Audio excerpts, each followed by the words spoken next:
தலைவர் உதயநிதி ஸ்டாலின் கைது செய்யப்பட்டு தஞ்சாவூருக்கு அவர் காவல்துறை வாகனத்தில் கொண்டு செல்லப்படக்கூடிய சூழ்நிலையில் இங்கு ஒருபுறம் சென்னை அண்ணா அறிவாலயத்தில் திமுக தலைவர் மு.க. ஸ்டாலின் தலைமையில் அடுத்து என்ன என்ற ஆலோசனை நடைபெற்று வருகிறது. நாளை சட்டமன்ற கூட்டத்தொடர் தொடங்க உள்ள சூழ்நிலையில் அனைத்து சட்டமன்ற உறுப்பினர்களும் திமுக சட்டமன்ற உறுப்பினர்கள் அனைவரும் சென்னைக்கு வரவுள்ள சூழ்நிலையில் சென்னையிலும் மிகப்பெரிய போராட்டம் நாளை ஒருபுறம் நிதிநிலை அறிக்கை தாக்கல், மறுபுறம் திமுகவினரின் மிக பெரும் போராட்டம் நடைபெறும் என எதிர்பார்க்கப்படுகிறது. இப்போது திமுக தலைவர் மு.க. ஸ்டாலின் அறிவாலயத்தில் அடுத்து என்ன நடவடிக்கை மேற்கொள்ளப்படும்?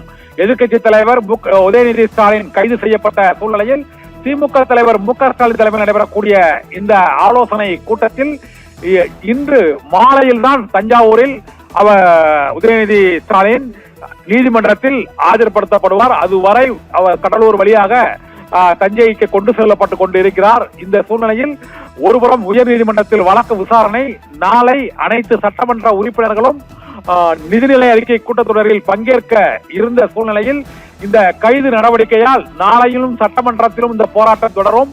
அதன் பின்னர் சட்டமன்ற உறுப்பினர்கள் அடுத்த கட்ட போராட்ட நடவடிக்கைகளை நிதிநிலை அறிக்கை நாளை தாக்கல் செய்யப்படுமா என்ற கேள்வியை எழுப்பும் வகையில் இந்த போராட்டத்தின் தீவிரம் இருக்கும் என எதிர்பார்க்கப்படுகிறது. ஒட்டுமொத்தமாக தமிழக வெற்றிக் கழக அரசின் முதல் நிதிநிலை அறிக்கை தாக்கல் செய்யப்படக்கூடிய சூழ்நிலையில் முக்கிய எதிர்கட்சியான திமுக அதை ஒட்டுமொத்தமாக புறக்கணித்து போராட்டத்தில் ஈடுபடக்கூடிய சூழ்நிலை இப்போது உருவாகி இருக்கிறது.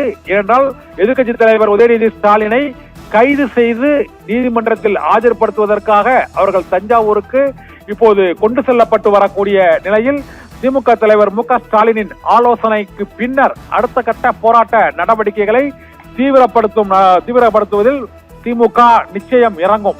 அப்போது நாளைய போராட்ட வடிவம் என்னவாக இருக்கும் என்ற எதிர்பார்ப்பு, பரபரப்பு ஏற்பட்டிருக்கிறது. சட்டப்பேரவையில் நாளை நிதிநிலை அறிக்கை தாக்கல் செய்யப்படுவதற்கு முன்னதாகவே திமுகவின் அடுத்த கட்ட அந்த தீவிர போராட்டம் ஏற்படும் என எதிர்பார்க்கப்படுகிறது. இதனிடையே இப்போது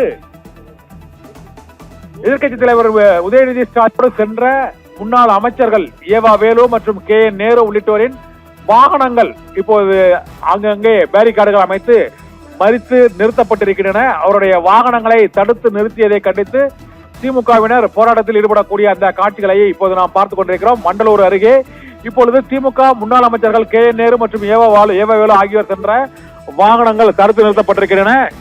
உதயநிதி ஸ்டாலின் கைது செய்யப்பட்டு அழைத்து செல்லப்படும் காவல்துறை வாகனத்தோடு மற்ற வாகனங்கள், திமுக நிர்வாகிகளின் வாகனங்கள் செல்வதற்கும் தடை விதிக்கப்பட்டிருக்கிறது. அதனால் இப்போது அவர்கள் நேரடியாக தஞ்சாவூருக்கு காவல்துறை வாகனத்தில் கொண்டு செல்லப்படும் போது அவரோடு வேறு வாகனங்கள் செல்வதற்கான அனுமதி மறுக்கப்பட்டிருப்பதால் அதை கண்டித்தும் திமுகவினர் ஆங்காங்கே போராட்டத்தில் ஈடுபட்டு வரக்கூடிய அந்த காட்சிகளையும் பார்த்துக் கொண்டிருக்கிறோம். திமுகவினரின் போராட்டம் காரணமாக முக்கிய சாலைகளில் போக்குவரத்து தாமதம், நெருக்கடி மற்றும் பாதிப்பு ஏற்பட்டிருக்கிறது. தொடர்ச்சியாக தமிழகம் முழுவதும் பல்வேறு மாவட்டங்களில் இந்த கைது நடவடிக்கையை கண்டித்து திமுகவினர் நடத்தி வரும் போராட்டத்தால் ஆங்காங்கே மறியல், பேரணி, ஆர்ப்பாட்டம், போராட்டம் ஆகியவை நடைபெற்றுக் கொண்டிருக்கின்றன. அந்த காட்சிகளை தான் இப்போது நாம் பார்த்துக் கொண்டிருக்கிறோம். இன்னும் சற்று நேரத்தில் நீதிமன்றம் கைது நடவடிக்கை தொடர்பான மிக முக்கியமான உத்தரவை பிறப்பிக்க இருக்கிறது. அடுத்த கட்ட போராட்ட அறிவிப்பு தொடர்பாகவும் திமுக தலைவர் மு.க. ஸ்டாலின் இன்னும் சற்று நேரத்தில் முக்கியமான அறிவிப்பை வெளியிட இருக்கிறார். நாளை சட்டமன்ற கூட்டத்தொடர் தொடர உள்ள நிலையில் என்னென்ன நடவடிக்கைகளை மேற்கொள்வது என்பது குறித்தும் நாளை திமுகவின் போராட்டம் மேலும் தீவிரமடைவதற்கான வாய்ப்பே இருக்கிறது. ஏனென்றால் எதிர்கட்சி தலைவர் உதயநிதி ஸ்டாலின் கைது செய்யப்பட்டுள்ள சூழ்நிலையில் திமுக சட்டமன்ற உறுப்பினர்கள் நாளை சட்டமன்றத்திலும் சட்டமன்றத்திற்கு வெளியிலும் அடுத்த கட்ட போராட்ட நடவடிக்கைகளை தீவிரப்படுத்துவார்கள் என எதிர்பார்க்கப்படுகிறது. இதனால் நாளை பட்ஜெட் தாக்கல் செய்யப்படும் நாள் என்று சட்டப்பேரவை வளாகம் போராட்ட களமாக மாறுவதற்கான வாய்ப்பு இருக்கிறது.